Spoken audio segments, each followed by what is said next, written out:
esse lance de trabalhe enquanto eles dormem, dê o seu melhor, faça sempre um esforço a mais, seja diferente. Sempre essa fomentação de impetrar nas pessoas para que elas sejam melhor do que as outras pessoas. Que no fundo, é uma arena altamente competitiva. E nós sabemos, nós vivemos numa arena altamente competitiva. Uma vez entendendo que é essa arena que vai determinar como as pessoas reagirão, você entende que existe uma contradição entre eu falar de amor, de hombridade, de igualdade, e ao mesmo tempo querer motivar as pessoas a se tornarem melhor ou alcançarem os melhores patamares da sociedade? Porque quando a gente vê na sociedade de maneira concreta, não só de maneira histórica, mas de maneira concreta, a gente vê que para uma pessoa se dar bem, principalmente em termos financeiros, que é o que mais é aclamado hoje, para uma pessoa se dar bem, é necessário milhares de outras pessoas subsidiarem isso. Ou seja, para uma pessoa se dar bem, ou muitas outras milhares de pessoas, elas vão comer o pão que o diabo amassou.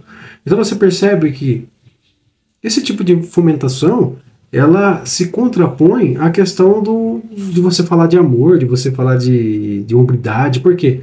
Porque uma vez nós entendendo que o homem ele é reagente ao meio, ou seja, é o meio que modela o homem, como eu vou falar de amizade, hombridade, compaixão, amor ao próximo, num ambiente que ele é altamente competitivo? Não faz sentido. Você percebe que existe essa contradição? Como as pessoas elas são capazes de amar umas às outras se elas estão constantemente sendo bombardeadas por essas informações que aguçam nela esse ar de eu preciso ser melhor. Mas esse melhor para quem? Não é esse melhor para os outros. Eu preciso dar o melhor de mim para que eu alcance os melhores patamares sociais. Então é uma constante luta pela sobrevivência, no fundo. E a luta pela sobrevivência é uma luta competitiva.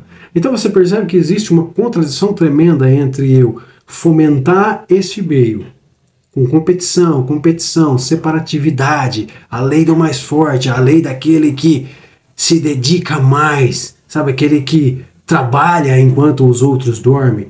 Você percebe que quanto mais você alimenta esse ambiente, você percebe que esse ambiente ele começa a ficar um ambiente totalmente incapaz de fomentar nas pessoas a elas desenvolver as suas virtudes humanas, que seriam a virtude que eu disse, de compaixão, de amor ao próximo, a virtude de hombridade, de solidariedade, enfim. Existem alguns pensadores que dizem, né,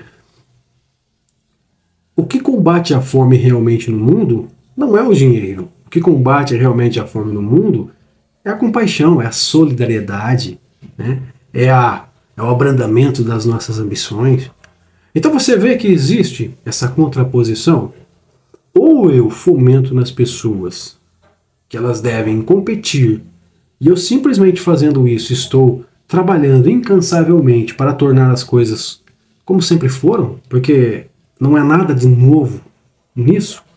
Ou eu realmente estou compromissado em fazer as pessoas despertar as suas consciências, não para elas serem melhor do que as outras, mas para elas viverem melhor com as outras.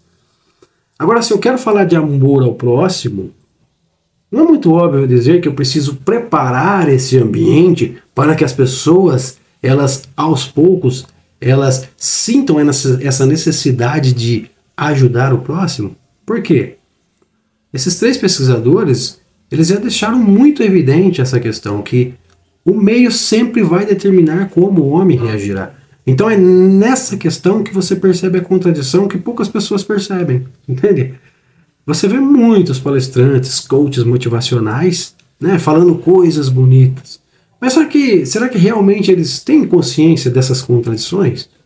Porque até para Krishnamurti, ele diz que não há como você fazer com que as pessoas respeitem e amem as outras pessoas se você coloca essas pessoas num ambiente altamente competitivo, porque aquele ambiente não é propício para que as pessoas deem flores, entendeu? É um ambiente onde as pessoas têm que arregaçar a manga e partir para cima, para ela ser a campeã.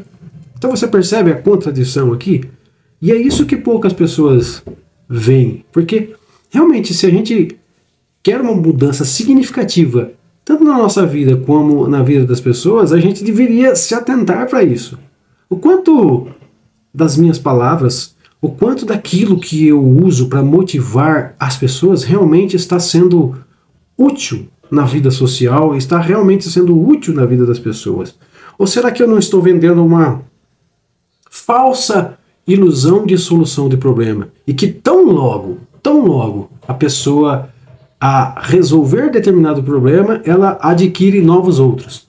Isso seria a falsa resolução de um problema. Mas se a gente quer, por exemplo, resolver os problemas de forma real ou de forma mais consistente, será que a gente não deveria trabalhar, né, primeiro, para perceber as nossas próprias contradições e, segundo, usar do nosso dom, né, de oratória, usar do nosso dom, usar da nossa repercussão, né, na nossa fama e nosso sucesso, para a gente mudar esse ambiente, mudar essa arena, transformar ela de uma arena competitiva para uma arena colaborativa.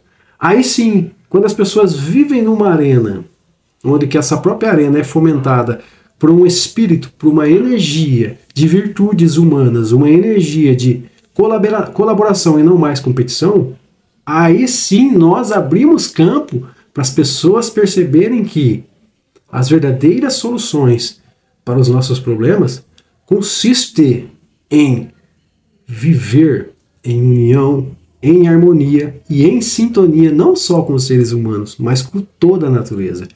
E é isso que nos falta. E as pessoas nunca perceberão isso se elas não perceberem as suas próprias contradições. E é por isso que eu uso aqui Ouspensky, de novo. Ouspensky diz que o ser humano ele é meramente um ser automático quando ele não tem consciência de si.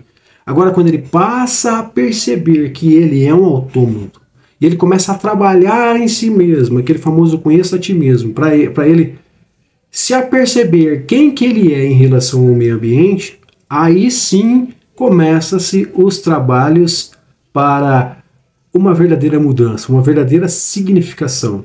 Um trabalho real, um trabalho reto, sem muitas contradições. Porque à medida que a gente passa uma vida nessas contradições, tudo que nós estamos fazendo, é claro que ninguém tem consciência disso, porque se tivéssemos consciência, se as pessoas tivessem, elas não fariam isso, né?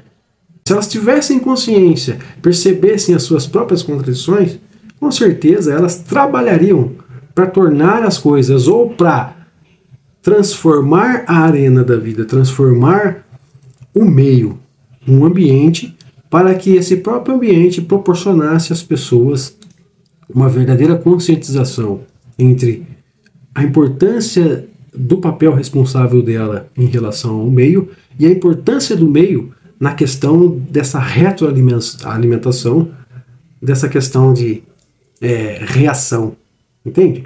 Então, se a gente não muda o meio, não tem como a gente mudar o ser humano. Mas para mudar o meio, é necessário a gente perceber as nossas contradições.